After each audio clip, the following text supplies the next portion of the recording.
Isang bagay ang hinihiling ko sa Panginoon.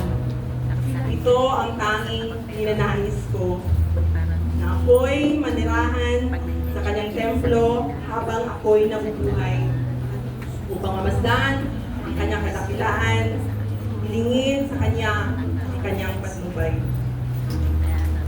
Ikaw, anong tanging nais mo?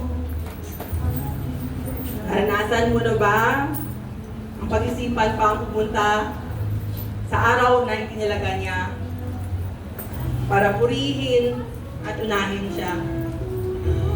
Ang pagsamba. Sana naisin mong pumunta kahit nasaktan ka. Sana naisin mong unahin siya kahit hindi ka masaya. Pupunta kahit wala sa modo. Pupunta kahit malayo ka pa. Pupunta kahit pamasahe na lang ang meron ka. Pupunta kahit nasaktan ka pa ng kapwa mo mananampalataya. Lalong sana pupunta pag nanghihina ka.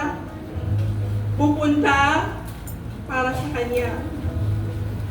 Pag may problema ka, huwag mong piliing mag-isa.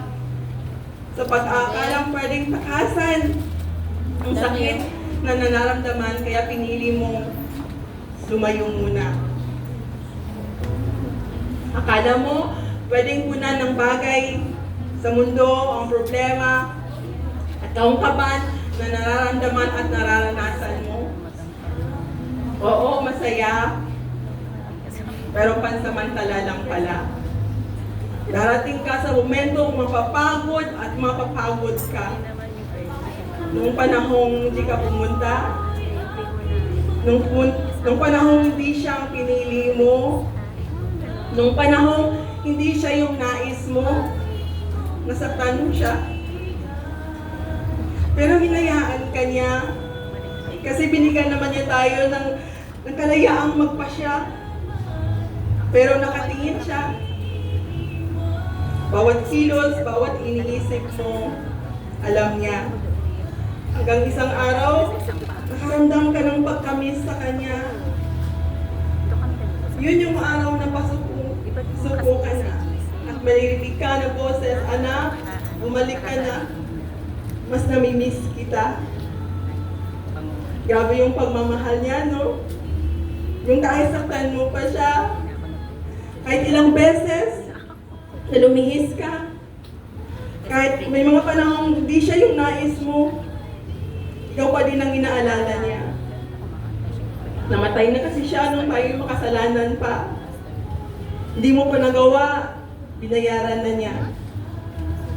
Pagmamahal ay pagpili. Ulo ng pagmamahal niya.